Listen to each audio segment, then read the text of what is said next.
Bizga har yili xalqaro festivallar darajasida e'tirof etiladigan turli mavzulardagi kamida 5-10 ta sifatli filmlar kerak.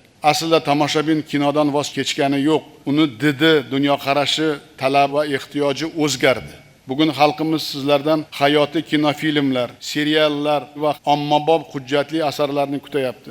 Shu bois o'zbek filmga milliy maqom berib, uni mahalliy va xalqaro kino industriyaga xizmat ko'rsatadigan markaziy kino konserniga aylantiramiz.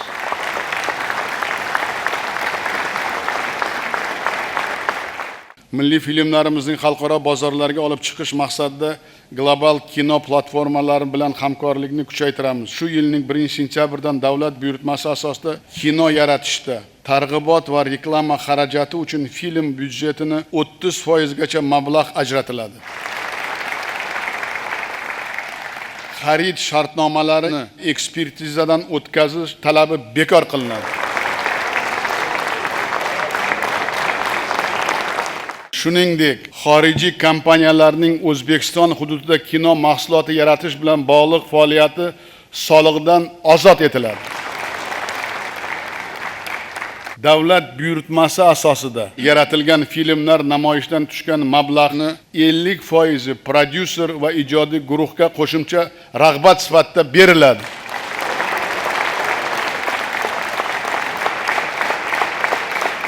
O'zbekiston kino arboblari ijodiy uyushmasi tomonidan o'tkazilayotgan Oltin Xumo milliy kino taqdimoti nufuzini yangi bosqichga ko'tarish maqsadida har yili 5 milliard so'mdan alohida ajratamiz.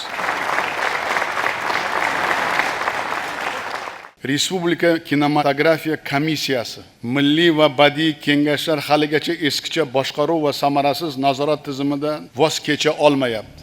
Shu bois ijodiy erkinlik va sog'lom raqobat muhitini rivojlantirish maqsadida komissiya va kengashlar faoliyati butunlay tugatiladi.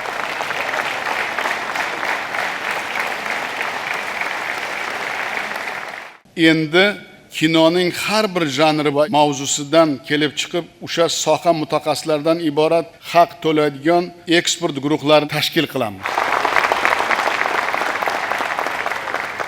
Bunda O'zbekiston kino arboblar uyushmasi, yozuvchilar uyushmasi, bastakorlar uyushmasi tomonidan tavsiya etilgan mutaxassislar ekspert guruhi tarkibiga kiritiladi. Asadov Sherzod, Shuhrat Rizayev, Matyoqub Matchanov, Jahongir Ahmedov bir oyda kino sohasidagi zamonaviy va shaffof tizimni yo'lga qo'yish bo'yicha taklif va qaror kirgizadi.